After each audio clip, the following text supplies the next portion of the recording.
ಓಂ ಶಾಂತಿ. ಸಾಕಾರ ಮಕ್ಕಳೇ, ಇಂದಿನ ತಾರೀಕು 4/4/26.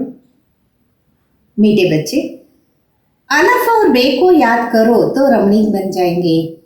बाप भी रमणीक है तो उनके बच्चे भी रमणीक होनी चाहिए. ಮಧುರಾದ ಮಕ್ಕಳೇ, ತಂದೆ ಮತ್ತು ಆಸ್ತಿಯನ್ನು ನೆನಪು ಮಾಡ್ತಾ ಇರಿ, ಆಗ ರಮಣೀಕ ಆಗ್ತೀರ. ತಂದೆ ರಮಣೀಕ ಅಂದ ಮೇಲೆ ಮಕ್ಕಳು ಸಹ रमणीकವಾಗಿ ಇರಬೇಕಾಗಿದೆ.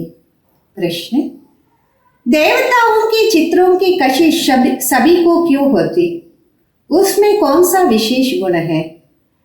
ದೇವತೆಗಳ ಚಿತ್ರದ ಆಕರ್ಷಣೆ ಅಥವಾ ಸೆಳೆತ ಎಲ್ಲರಿಗೂ ಯಾಕಾಗತ್ತೆ? ಅವರಲ್ಲಿ ವಿಶೇಷ ಗುಣ ಏನಿದೆ?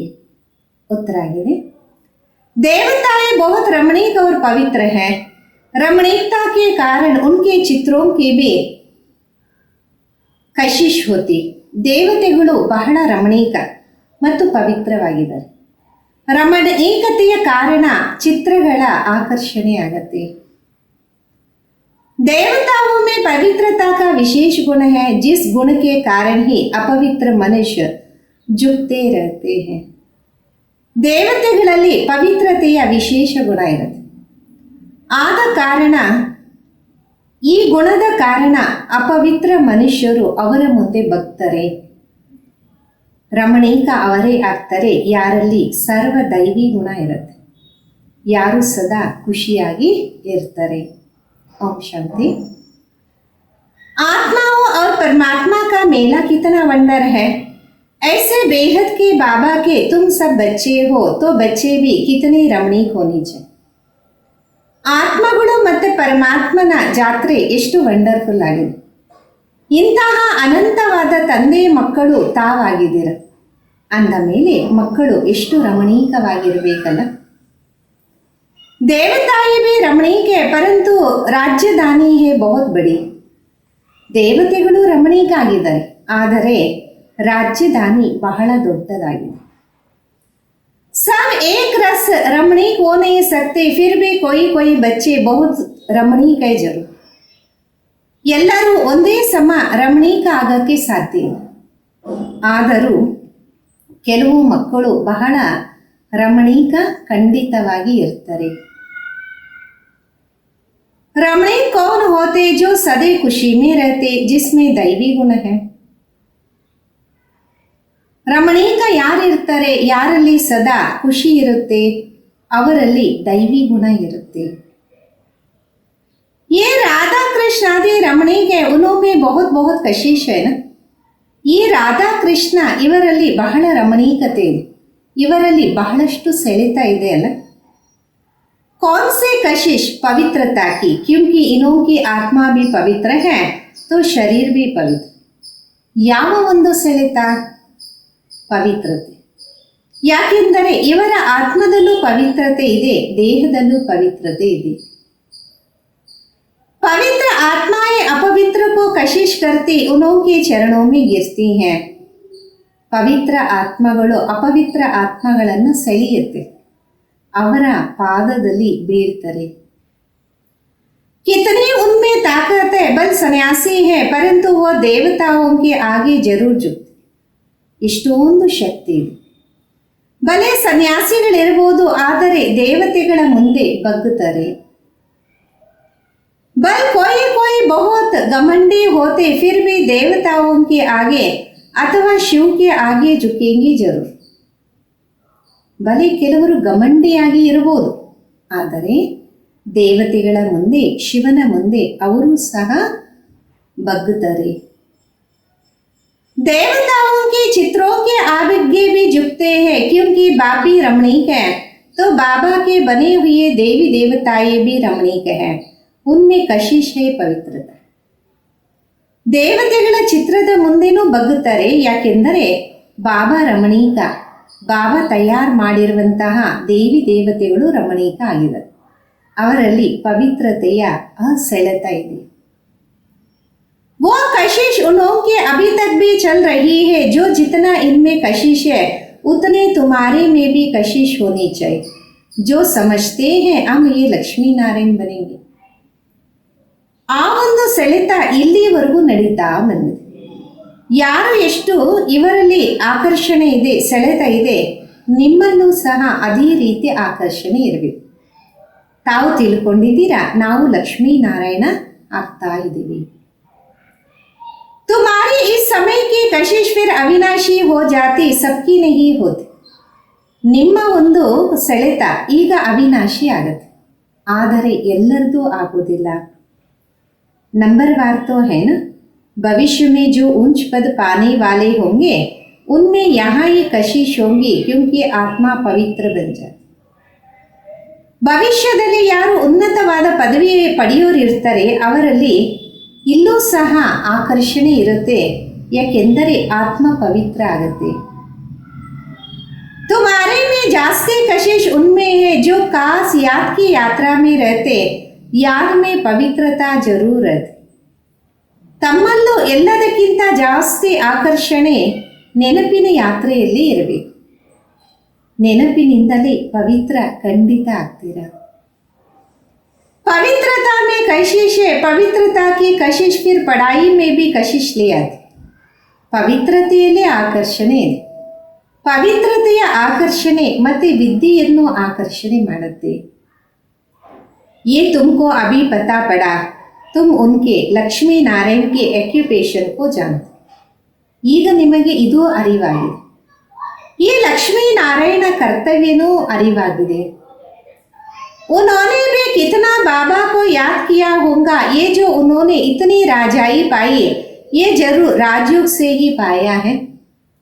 ಅವರು ಇಷ್ಟೊಂದು ತಂದೆಯನ್ನು ನೆನಪು ಮಾಡಿದ್ದಾರೆ, ಅವರೇನು ಇಷ್ಟೊಂದು ರಾಜ್ಯ ಪದವಿಯನ್ನು ಪಡೆದಿದ್ದಾರೆ, ಖಂಡಿತ ರಾಜಯೋಗದಿಂದಲೇ ಪಡೆದಿರಬೇಕಲ್ವ. इस समय तुम ये पद पाने के लिए आए हो, बाप बैठ तुमको राजयोग सिखा. ಈ ಸಮಯದಲ್ಲಿ ತಾವು ಈ ಪದವಿಯನ್ನು ಪಡೆಯೋದಕ್ಕೆ ಬಂದಿದ್ದೀರ, ತಂದೆ ಕುತ್ಕೊಂಡು ತಮಗೆ ರಾಜಯೋಗವನ್ನು ಕಲಿಸ್ಕೊಡ್ತಾರೆ.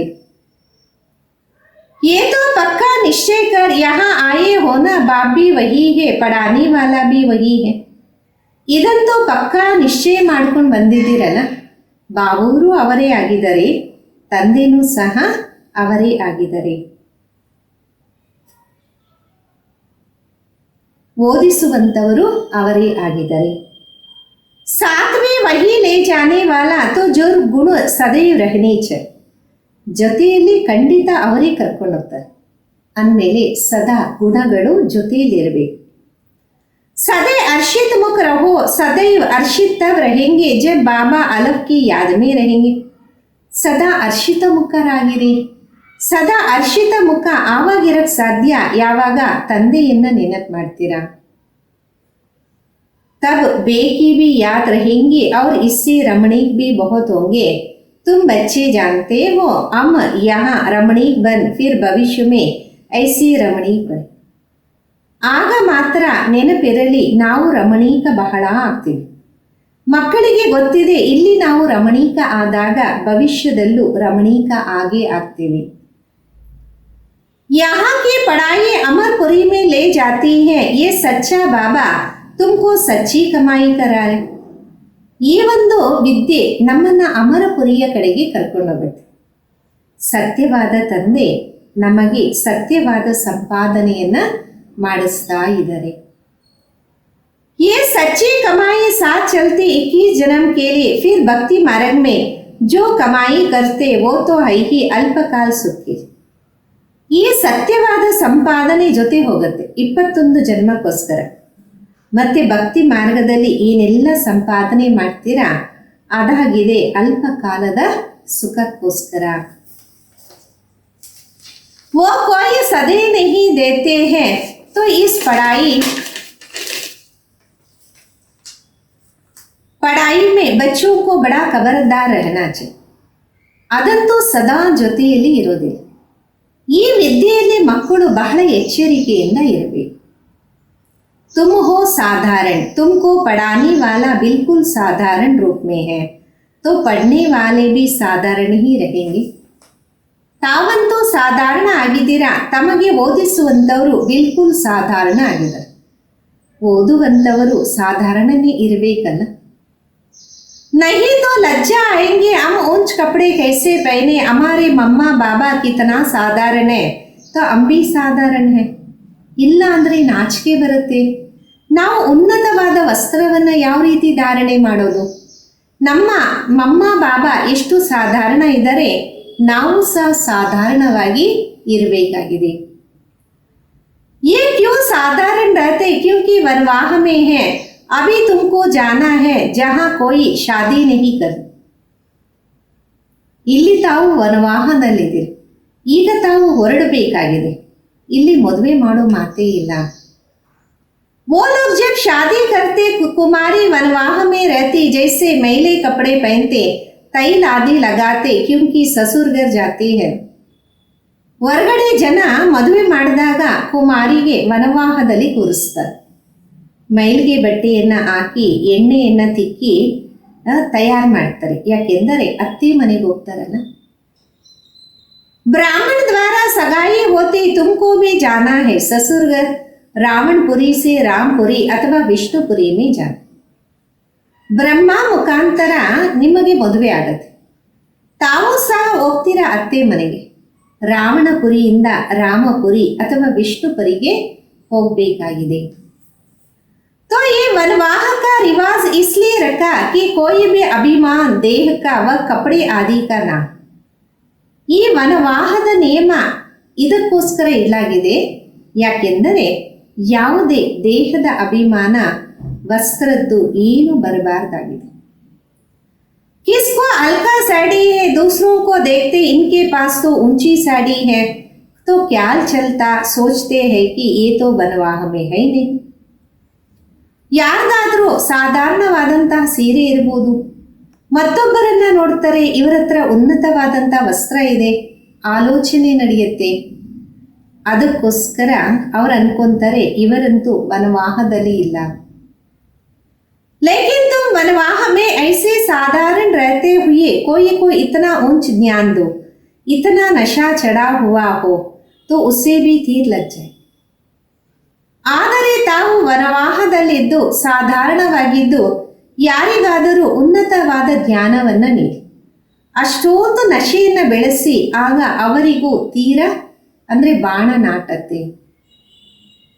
बस बर्तन मांजते रहो व कपड़ा साफ करते रहो, तुम्हारे सामने कोई आए तुम झट उसको अलग की याद दिला. ಬಲೆ ಪಾತ್ರೆಯನ್ನು ತೊಳಿತೀರಿ, ವಸ್ತ್ರವನ್ನು ಸ್ವಚ್ಛ ಮಾಡ್ತಿರ್ಬೋದು. ನಿಮ್ಮ ಮುಂದೆ ಯಾರೇ ಬಂದರೆ ತಕ್ಷಣ ತಂದೆಯ ನೆನಪನ್ನು ಕೊಡಿಸಿ. तुमको वो नशा चढ़ा हुआ हो और सड़े कपड़े में बैठ किसको नॉलेज देंगे तो वो भी वंडर खाएंगे, इसमें कितना ऊंच ज्ञान है. ನಿಮಗೆ ಆ ಒಂದು ನಶೆ ಇರಬೇಕು. ಬಲೆ ಸಾಧಾರಣವಾದ ವಸ್ತ್ರದಲ್ಲಿ ಇರ್ಬೋದು, ಯಾರಿಗಾದರೂ ಜ್ಞಾನ ಕೊಟ್ಟಾಗ ಅವ್ರಿಗೂ ಆಶ್ಚರ್ಯ ಆಗುತ್ತೆ, ಇವರಲ್ಲಿ ಎಷ್ಟು ಉನ್ನತವಾದ ಜ್ಞಾನ ಇದೆ. ये ज्ञान तो गीता का है और भगवान का दिया हुआ है. राजयोग को गीता का ज्ञान ही है. ಇದು ಜ್ಞಾನ ಗೀತೆದಾಗಿದೆ, ಭಗವಂತ ಕೊಟ್ಟಿರುವಂಥದ್ದು. राजयोग गीतेय ज्ञान अल्लाह. तो ऐसा नशा चढ़ा है जैसे बाबा अपना मिसाल देते, समझो हम बच्चों के साथ कोई खेल रहा हूँ. ಆ ರೀತಿ ನಶೆ ಇದೆಯಾ? ಯಾವ ರೀತಿ ಬಾಬಾ ಉದಾಹರಣೆಯನ್ನು ಕೊಡ್ತಾರೆ. ತಿಳ್ಕೊಳ್ಳಿ, ನಾವು ಮಕ್ಕಳು ನಮ್ಮ ಜೊತೆ ಯಾರು ಆಟ ಆಡ್ತಿದ್ದಾರೆ. कोई जिज्ञासु सामने आता तो झट उसको बाबा का परिचय देना. योग की ताकत, योग बल होने कारण वो भी वहाँ ही खड़े हो जाएंगे तो वंडर खाएगा कि इतना साधारण, इसमें इतनी ताकत. ತಿಳ್ಕೊಳ್ಳಿ, ಯಾರಾದರೂ ಸ್ಟೂಡೆಂಟು ನಿಮ್ಮ ಮುಂದೆ ಬಂದಾಗ ತಕ್ಷಣ ತಂದೆ ಪರಿಚಯವನ್ನು ಕೊಡಬೇಕು. ಯೋಗದ ಶಕ್ತಿ, ಯೋಗ ಬಲದ ಕಾರಣ ಅವರು ಸಹ ನಿಂತ್ಕೊಂಡ್ಬಿಡ್ತಾರೆ. ವಂಡರ್ ಅನ್ಸತ್ತೆ, ಇವರು ಎಷ್ಟು ಸಾಧಾರಣ, ಇವರಲ್ಲಿ ಎಷ್ಟು ತಾಕತ್ತಿದೆ. वे कुछ भी बोल नहीं सकेगा, मुख से कोई बात निकलेगा ही नहीं. जैसे तुम वाणी से परे हो वैसे वो भी वाणी से परे हो.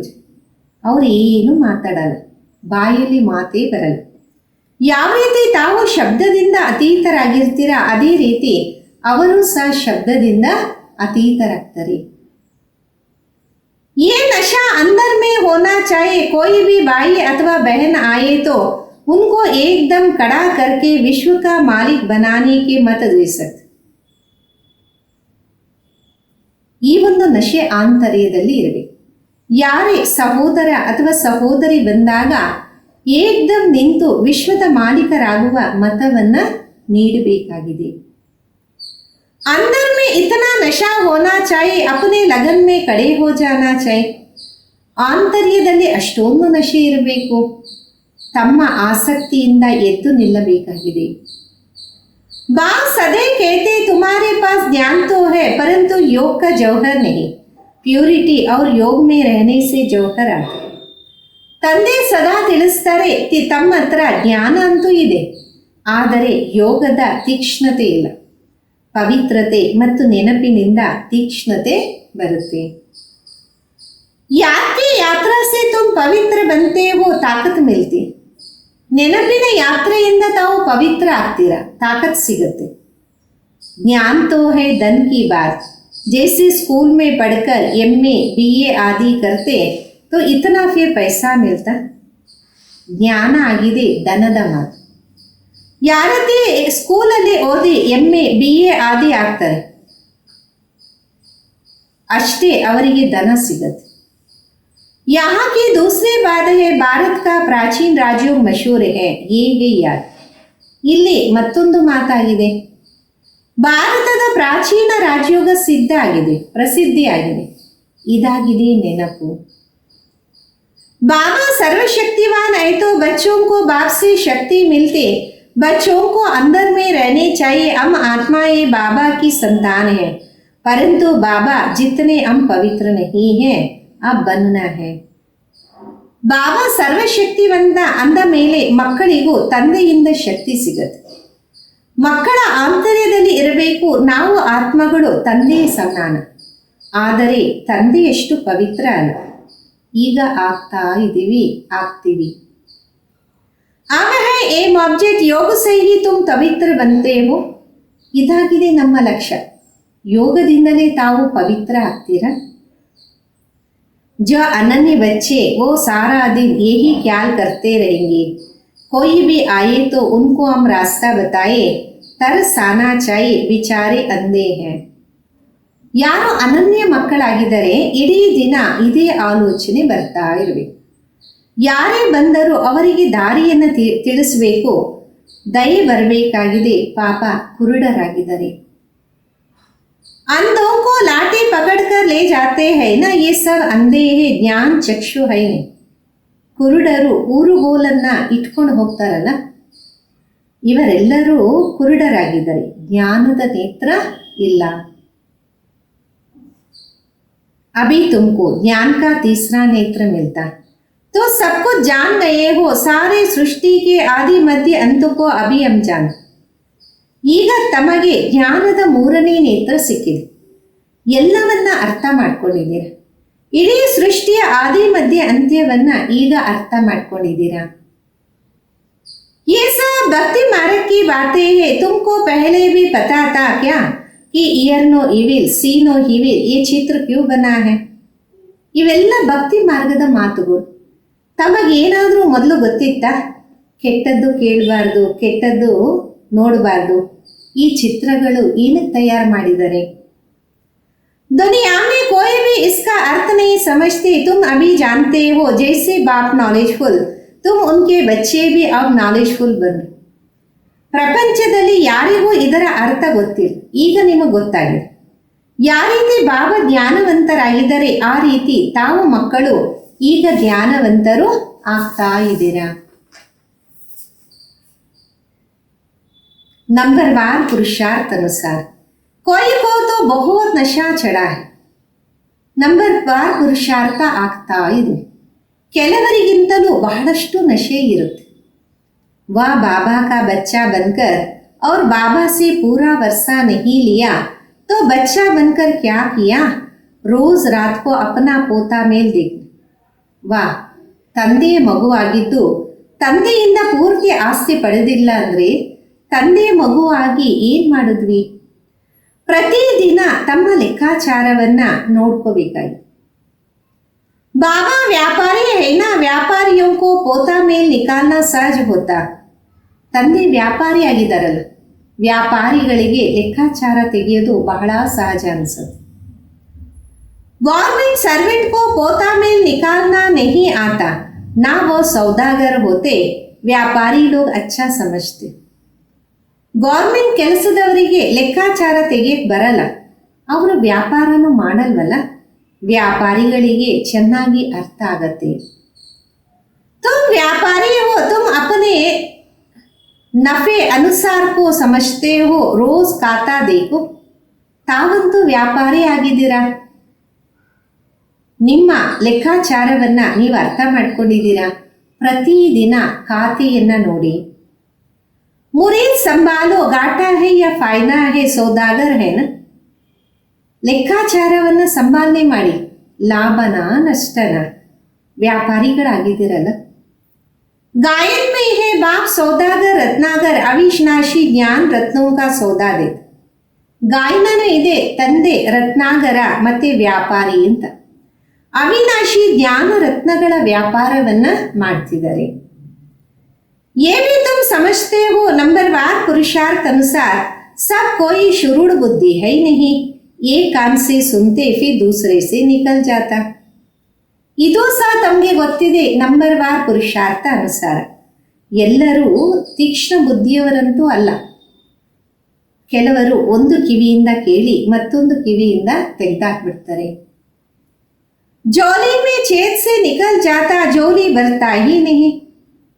ಜೋಲಿಗೆಯಲ್ಲಿ ತೂತಿರುತ್ತೆ, ಅದು ತುಂಬೋದೇ ಇಲ್ಲ. ಬಾಬಾ ಕೇಳ್ತೆ ದನ್ ದಿಯೆ ದನ್ನ ಕೊಟ್ಟೆ, ಅವಿನಾಶಿ ಜ್ಞಾನ ರತ್ನ ಹೇನ. ಬಾಬಾ ಅಂತಾರೆ, ದನ ಕೊಟ್ರೆ ದನ ಎಂದೂ ಸಹ ಖಾಲಿ ಆಗೋಲ್ಲ, ಇದು ಅವಿನಾಶಿ ಜ್ಞಾನ ರತ್ನ ಆಗಿದೆ. बाप है रूप बसंत, आत्मा तो है उसमें ज्ञान है, तुम उनके बच्चे भी रूप बसंत. ತಂದೆ ರೂಪ ಬಸಂತರಾಗಿದ್ದೀರ, ಆತ್ಮನೇ ಅವರಲ್ಲಿ ಜ್ಞಾನ ಇದೆ, ತಾವು ಅವರ ಸಂತಾನ ರೂಪ ಬಸಂತರಾಗಿದ್ದೀರಾ. आत्मा में नॉलेज भरी जाती, उनका रूप है, बल आत्मा छोटी है, रूप तो है ना. ಆತ್ಮದಲ್ಲಿ ಜ್ಞಾನ ತುಂಬಿಸಲಾಗತ್ತೆ, ಅವ್ರಿಗೂ ರೂಪ ಇದೆ, ಬಲೆ ಆತ್ಮ ಸಣ್ಣದಿರ್ಬೋದು, ರೂಪ ಅಂತೂ ಇದೆ ಅಲ್ಲ. उनको जाना जाता, परमात्मा को भी जाना जाता. सोमनाथ की भक्ति करते तो इतने छोटे स्टार की क्या पूजा करेंगे. ಅವರನ್ನ ಅರ್ಥ ಮಾಡ್ಕೋಬೇಕಾಗತ್ತೆ, ಪರಮಾತ್ಮನನ್ನು ಅರ್ಥ ಮಾಡ್ಕೋಬೇಕು. ಸೋಮನಾಥನ ಭಕ್ತಿಯನ್ನ ಮಾಡಿದಾಗ ಇಷ್ಟು ಸಣ್ಣ ನಕ್ಷತ್ರಕ್ಕೆ ಯಾವ ರೀತಿ ಪೂಜೆ ಮಾಡೋದು. पूजा के लिए कितने लिंग बनाते, शिवलिंग छत जितना बड़ा बड़ा भी बनाते, यूं तो है छोटा परंतु मर्तबा तो ऊंचा है. ಪೂಜೆಗೋಸ್ಕರ ಎಷ್ಟೊಂದು ಲಿಂಗಗಳನ್ನು ತಯಾರು ಮಾಡ್ತಾರೆ. ಶಿವಲಿಂಗ ಅಟ್ಟದಷ್ಟು ದೊಡ್ಡದಾಗಿ ಮಾಡ್ತಾರೆ. ಆ ರೀತಿ ಅವರು ಸಣ್ಣದಾಗೇ ಇದ್ದಾರೆ, ಆದರೆ ಅವರ ಪದವಿ ಉನ್ನತವಾಗಿದೆ.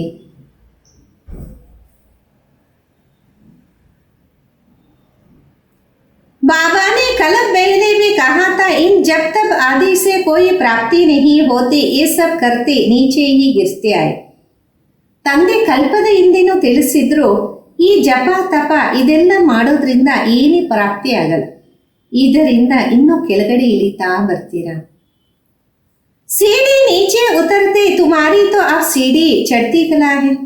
ಮೆಟ್ಲು ಇಳಿತಾ ಬರ್ತೀರಾ, ನಿಮ್ಮದು ಈಗ ಹಾರುವ ಕಲೆಯಾಗಿದೆ. तुम ब्राह्मण पहले नंबर की जिन हो, कहानी है ना, जिनको कहा हमको काम नहीं देंगे तो कहा जाएंगे. ತಾವು ಬ್ರಾಹ್ಮಣರು ಮೊದಲನೇ ನಂಬರಿನ ಜಿನ್ ಆಗಿದೆ. ಒಂದು ಬಾಯಿ ಮಾತಿದೆ, ಜಿನ್ನಿಗೆ ಹೇಳಾಯ್ತು ಕೆಲಸ ಕೊಟ್ಟಿಲ್ಲ ಅಂದ್ರೆ ತಿನ್ಬಿಡ್ತೀನಿ. तो उसको काम दिया, सीढ़ी उतरो और चढ़ो, तो तुमको काम मिल गया. ಜಿನ್ನಿಗೆ ಕೆಲಸ ಕೊಡ್ಲಾಯ್ತು, ಮೆಟ್ಲು ಹತ್ತು ಇಳಿ ಅಂತ. ತಮಗೂ ಸಹ ಕೆಲಸ ಸಿಕ್ಕಿದೆ ಅಲ್ಲ. बाबा ने भी कहा, ये बेहद की सीढ़ी तुम उतरते हो फिर चढ़ते हो, तुम ही फुल सीढ़ी उतरते और चढ़ते हो. ಅನಂತವಾದ ತಂದೆ ತಿಳಿಸಿದರೆ, ತಾವು ಅನಂತವಾದ ಜಿನ್, ಈ ಮೆಟ್ಲನ್ನ ಹತ್ತುತ್ತೀರಾ, ಇಳಿತೀರಾ? ಜಿನ್ನು ತಾವೇ ಆಗಿದ್ದೀರಾ. दूसरे कोई फुल सीढ़ी नहीं चढ़ते, फुल सीढ़ी का ज्ञान पाने से तुम कितना ऊंच पद पाते. ಮತ್ತಾರೂ ಸಹ ಸಂಪೂರ್ಣ ಮೆಟ್ಲನ್ನ ಹತ್ತೋದೇ ಇಲ್ಲ. ಸಂಪೂರ್ಣ ಮೆಟ್ಟಲಿನ ಜ್ಞಾನವನ್ನ ಪಡೆದಾಗ ತಾವು ಎಷ್ಟು ಉನ್ನತ ಆಗ್ಬಿಡ್ತೀರಾ. ಫಿರ್ ಉತರ್ತೆ ಹೋ ಚढ़ते हो, ಬಾಬಾ कहते मैं तुम्हारा बाप हूं. ನೀವು ಹತ್ತುತ್ತೀರಾ, ಇಳಿತೀರಾ, ತಂದೆ ಹೇಳ್ತಾರೆ ನಾನು ನಿಮ್ಮ ತಂದೆ ಆಗಿದ್ದೀನಿ. तुम मुझे पतित पावन कहते हो ना, मैं सर्वशक्तिवान ऑलमाइटी हूँ, क्योंकि मेरी आत्मा सदै 100% पवित्र है. ತಾವು ನನ್ನನ್ನು ಪತಿತ ಪಾವನ ಅಂತೀರ. ನಾನು ಸರ್ವಶಕ್ತಿವಂತ, ಯಾಕೆಂದರೆ ನನ್ನ ಆತ್ಮದಲ್ಲಿ ಸದಾ 100% ಪವಿತ್ರತೆ ಇರುತ್ತೆ. मैं बिंदु रूप अथॉरिटी हूँ, सब शास्त्रों का सार जानता हूँ. कितना वंडर है ना, ये सब वंडरफुल ज्ञान. ನಾನು ಬಿಂದು ರೂಪ ಶಕ್ತಿವಂತನಾಗಿದ್ದೀನಿ. ಎಲ್ಲ ಶಾಸ್ತ್ರಗಳ ರಹಸ್ಯ ನನಗೆ ಗೊತ್ತಿದೆ. ಎಷ್ಟು ವಂಡರ್ ಆಗಿದೆ. ಇದೆಲ್ಲ ವಂಡರ್ಫುಲ್ ಜ್ಞಾನ ಅಲ್ವಾ. ಐಸೆ ಕವಿ ಸುನಾ नहीं होगा, आत्मा में 84 जन्म का अविनाशी पाठ है, वो कभी गिस्ता नहीं. ಈ ರೀತಿ ಎಂದು ಕೇಳಿರಲ್ಲ ಅನ್ಸತ್ತೆ. ಆತ್ಮದಲ್ಲಿ 84 ಜನ್ಮದ ಅವಿನಾಶಿ ಪಾತ್ರ ಇದೆ, ಅದು ಎಂದೂ ಸಹ ಸವಿಯೋದೇ ಇಲ್ಲ. ಚಲ್ತಾ ಹಿ रहता, 84 का ಚಕ್ರ ಫಿರ್ತಾ ಹಿ रहता, ನಡೀತಾನೇ ಇರುತ್ತೆ. 84 ಜನ್ಮದ ಚಕ್ರ ತಿರುಗುತ್ತಾನೇ ಇರುತ್ತೆ. 84 जन्मों का रिकॉर्ड भरा है, इतनी छोटी आत्मा में इतना ज्ञान है. 84 ಜನ್ಮದ ಚಕ್ರ ತಿರುಗುತ್ತಾ ಇರುತ್ತೆ. 84 ಜನ್ಮದ ರೆಕಾರ್ಡು ತುಂಬಿದೆ. इतनी छोटी आत्मा में इतना ज्ञान है, बाप में भी है तो तुम बच्चों में भी. ಇಷ್ಟು ಸಣ್ಣದಾದ ಆತ್ಮದಲ್ಲಿ ಇಷ್ಟೊಂದು ಜ್ಞಾನ ಇದೆ. ತಂದೆಯಲ್ಲೂ ಇದೆ, ಮಕ್ಕಳಲ್ಲೂ ಇದೆ. ಕಿತನಾ ಪಾಠ ಬಜಾತೆ ಏ ಪಾಠ ಕಭಿ ಮಿಟ್ನೆ ಕಾ ನಹಿ. ಎಷ್ಟೊಂದು ಪಾತ್ರವನ್ನು ಅಭಿನಯ ಮಾಡ್ತೀವಿ, ಇದೆಂದೂ ಸಹ ಸವಿಯೋ ಮಾತೇ ಇಲ್ಲ. ಆತ್ಮ ಇನ್ ಆಂಖೋं से देखने में नहीं आती, मैं बिंदु, बाबा भी कहते ऐसा मैं बिंदु. ಈ ಆತ್ಮವನ್ನು ಕಣ್ಣುಗಳಿಂದ ಅಂದರೆ ಸ್ಥೂಲವಾದ ನೇತ್ರಗಳಿಂದ ನೋಡಕ್ಕಾಗಲ್ಲ. ತಂದೆ ಅಂತಾರೆ ನಾನು ಸಹ ಅದೇ ರೀತಿ ಬಿಂದು ಆಗಿದ್ದೇನೆ. ये भी तुम बच्चे अभी समझते हो, तुम हो बेहद के त्यागी और ರಾಜಋಷಿ. ಈಗ ಈ ಎಲ್ಲ ಮಾತುಗಳನ್ನು ತಾವು ಮಕ್ಕಳು ಅರ್ಥ ಮಾಡ್ಕೊಂಡಿದ್ದೀರಾ. ತಾವಾಗಿದ್ದೀರಾ ಅನಂತವಾದ ತ್ಯಾಗಿ ಮತ್ತೆ ರಾಜಋಷಿ. ಕಿತನಾ ನಶಾ ಚಡ್ನಾ ಚಾಹಿಯೆ, ರಾಜಋಷಿ ಬಿಲ್ಕುಲ್ ಪವಿತ್ರ. ಎಷ್ಟೊಂದು ನಶೆ ಹತ್ತಬೇಕಾಗಿದೆ. ರಾಜ ಋಷಿಗಳು ಬಿಲ್ಕುಲ್ ಪವಿತ್ರವಾಗಿರ್ತಾರೆ. ರಾಜ ಋಷಿ ಹೋತೆ ಸೂರ್ಯವಂಶಿ ಚಂದ್ರವಂಶಿ ಜೋ ಯಹಾ ರಾಜಾಯಿ ಪ್ರಾಪ್ತ ಕರ್. ರಾಜ ಋಷಿ ಆಗಿರ್ತಾರೆ, ಸೂರ್ಯವಂಶಿ ಚಂದ್ರವಂಶಿ ಇಲ್ಲಿ ರಾಜ್ಯ ಪದವಿಯನ್ನ ಪ್ರಾಪ್ತಿ ಮಾಡ್ಕೊತಾರೆ. ಐಸಾ ಅಬ್ ತುಮ್ ಕರ್ ರಹೇ ಹೋ, ಯೇ ತೋ ಬಚ್ಚೆ ಸಮಜ್ತೆ ಹಮ್ ಹಿ ಜಾ ರಹೆ. ಈ ರೀತಿ ತಾವು ಈಗ ಮಾಡ್ತಿದ್ದೀರಾ, ತಾವು ಅರ್ಥ ಮಾಡ್ಕೊತೀರಾ, ನಾವು ಈಗ ಹೋಗ್ತಾ ಇದ್ದೀವಿ. केवैया की स्टीमर में बैठे और ये भी जानते हैं ये पुरुषोत्तम संगम. ಅಂಬಿಗನ ದೋಣಿಯಲ್ಲಿ ಕೂತಿದೆ, ಇದು ಸಹ ಅರ್ಥ ಆಗುತ್ತೆ, ಈಗ ಪುರುಷೋತ್ತಮ ಸಂಗಮ ಆಗಿದೆ. जाना भी जरूर है, पुरानी दुनिया से नई दुनिया में वाया शांतिधाम. ये सदै बच्चों की बुद्धि में रहना चाहिए. ಹೋಗೋದಂತೂ ಖಂಡಿತ, ಹಳೆ ಪ್ರಪಂಚದಿಂದ ಹೊಸ ಪ್ರಪಂಚಕ್ಕೆ ವಾಯ ಶಾಂತಿಧಾಮ ಸದಾ ಮಕ್ಕಳ ಬುದ್ಧಿಯಲ್ಲಿ ಇದು ಇರಬೇಕಾಗಿದೆ. जब हम सतयुग में थे तो कोई खंड नहीं था, हमारा ही राज्य था. आ फिर से योग बल से अपना राज्य ले. ಯಾವಾಗ ಸತ್ಯುಗದ ಖಂಡ ಇತ್ತು ಆಗ ಮತ್ಯಾವುದೇ ರಾಜ್ಯ ಇರಲಿಲ್ಲ. ಈಗ ಮತ್ತೆ ಯೋಗ ಬಲದಿಂದ ರಾಜ್ಯವನ್ನ ಪಡೀತಾ ಇದ್ದೀವಿ. क्योंकि समझाया है योग बल से ही विश्व की राजाई पा सकते, ಬಾಹುಬಲ್ ಸೆ ಕೋಯಿ ನೇಹಿ ಪಾ ಸಕ್ತಾ. ಯಾಕೆಂದರೆ ಇದನ್ನು ಸಹ ತಿಳಿಸಲಾಗಿದೆ, ಯೋಗ ಬಲದಿಂದ ನಾವು ವಿಶ್ವದ ರಾಜ್ಯ ಪದವಿಯನ್ನು ಪಡೆಯಬಹುದಾಗಿದೆ, ಬಾಹುಬಲದಿಂದ ಅಲ್ಲ. ಈ ಬೇಹದ್ ಕಾ ಡ್ರಾಮಾ ಹೇ, ಖೇಲ್ ಬನಾ ಹೈ ನ. ಇದು ಅನಂತವಾದ ಡ್ರಾಮಾ, ಆಟ ತಯಾರಾಗಿದೆ ಅಲ್ಲ. इस खेल की समझानी बाबा देते, शुरू से लेकर सारी दुनिया की हिस्ट्री ज्योग्राफी सुना. ಈ ಆಟದ ತಿಳುವಳಿಕೆ ತಂದೆನೇ ನೀಡುತ್ತಾರೆ. ಆರಂಭದಿಂದ ಹಿಡಿದು ಇಡೀ ಪ್ರಪಂಚದ ಚರಿತ್ರೆ ಭೂಗೋಳವನ್ನ ತಿಳಿಸ್ತಾರೆ. तुम सूक्ष्म वतन मूल वतन के राज को भी अच्छी रीति जानते हो. स्थूल वतन में इसका राज्य था अर्थात हमारा राज्य था. ತಾವು ಸೂಕ್ಷ್ಮ ವತನ ಮೂಲ ವತನದ ರಹಸ್ಯವನ್ನ ಚೆನ್ನಾಗಿ ಅರ್ಥ ಮಾಡ್ಕೊಂಡಿದ್ದೀರ. ಸ್ಥೂಲ ವತನದಲ್ಲಿ ಇವರ ರಾಜ್ಯ ಇತ್ತು, ಅಂದರೆ ನಮ್ಮ ರಾಜ್ಯ ಇತ್ತು. तुम कैसे सीढ़ी उतरते ये भी याद आ गया. सीढ़ी चढ़ना और उतरना ये खेल बच्चों की बुद्धि में बैठ. ಯಾವ ರೀತಿ ತಾವು ಮೆಟ್ಲು ಇಳಿತೀರಾ ಮತ್ತೆ ಹತ್ತುತ್ತೀರಾ, ಮೆಟ್ಲು ಇಳಿಯೋದು ಹತ್ತೋದು ಒಂದು ಆಟ ಮಕ್ಕಳ ಬುದ್ಧಿಲಿ ಕೂತಿದೆಯಲ್ಲ. ಆ बुद्धि में है कैसे वर्ल्ड की हिस्ट्री ज्योग्राफी रिपीट होती, इसमें हमारा हीरो हीरो इनका पार्ट. ಈಗ ಬುದ್ಧಿಯಲ್ಲಿದೆ ಯಾವ ರೀತಿ ಪ್ರಪಂಚದ ಚರಿತ್ರೆ ಭೂಗೋಳ ಪುನರಾವರ್ತನೆ ಆಗತ್ತೆ, ಇದರಲ್ಲಿ ನಾವು ಹೀರೋ ಹೀರೋಯಿನ್ ಪಾತ್ರಧಾರಿಯಾಗಿದ್ದೀವಿ. हम ही हार खाते और फिर जीत पाते इसलिए नाम रख दिया हीरो हीरोइन. ನಾವೇ ಸೋಲನ್ನು ಪಡಿತೀವಿ ಮತ್ತೆ ನಾವೇ ಗೆಲುವನ್ನು ಪಡಿತೀವಿ, ಅದಕ್ಕೆ ಹೆಸರನ್ನು ಇಡಲಾಗಿದೆ ಹೀರೋ ಹೀರೋಯಿನ್. अच्छा, मीठे मीठे सिखिलदे बच्चों प्रति माता पिता बाप दादा का याद प्यार और गुड मॉर्निंग. रूहानी बाप की रूहानी बच्चों को नमस्ते. हम रूहानी बच्चों की रूहानी माता पिता बाप दादा को याद प्यार गुड मॉर्निंग और नमस्ते. धारणेಗೋಸ್ಕರ मुख्य सार ಮೊದಲನೇದು, अभी हम वनवाह में है इसलिए बहुत बहुत सावधान रहना. कभी भी अभिमान देह का व कपड़े आदि का नहीं रखना. ಈಗ ನಾವು ವನವಾಹದಲ್ಲಿದ್ದೀವಿ, ಯಾವಾಗೇ ಆಗಲಿ ಬಹಳ ಸಾಧಾರಣವಾಗಿರಬೇಕು.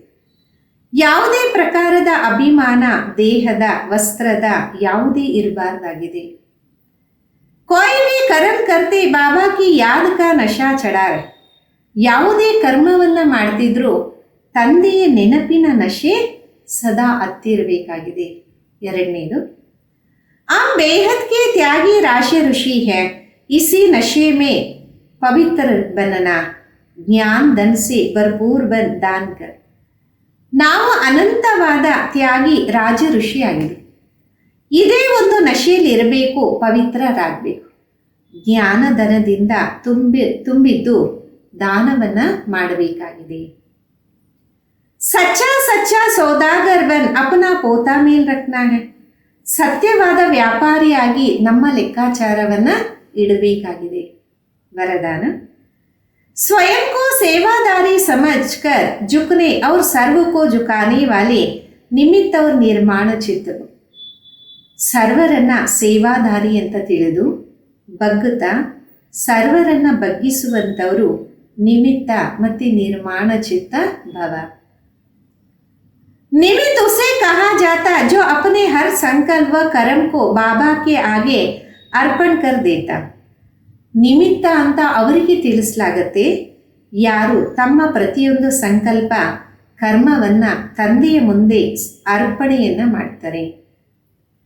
निमित्त बनना अर्थात अर्पण होना और नम्रचित वो है जो झुकता. जितना संस्कारों में संकल्प में झुकेंगे उतना विश्व आपके आगे झुके. ನಿಮಿತ್ತ ಆಗುವುದು ಅಂದರೆ ಅರ್ಪಣೆ ಆಗುವಂಥದ್ದು, ಮತ್ತೆ ನಮ್ರಚಿತ್ತರಾಗಿರೋರೇ ಬಗ್ಗುತ್ತಾರೆ.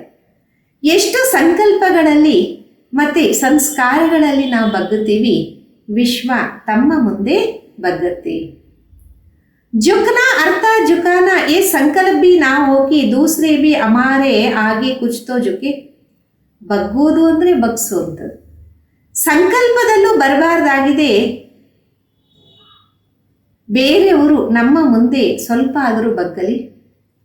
जो सच्चे सेवादारी होते वो सदैव झुकते कभी अपना रोग नहीं दिखा. ಯಾರು ಸತ್ಯವಾದ ಸೇವಾದಾರಿ ಆಗಿರ್ತಾರೆ ಅವರು ಸದಾ ಬಗ್ಗುತ್ತಾರೆ, ಅವರ ಒಂದು ಆವೇಶವನ್ನು ತೋರಿಸ್ಕೊಳೋದಿಲ್ಲ. ಸ್ಲೋಗನ್ ಆಗಿದೆ, ಆ ಸಮಸ್ಯಾ ಸ್ವರೂಪ ನಹಿ ಸಮಾಧಾನ ಸ್ವರೂಪ. ಈಗ ಸಮಸ್ಯಾ ಸ್ವರೂಪರಾಗಬೇಡಿ, ಸಮಾಧಾನ ಸ್ವರೂಪರಾಗಿ.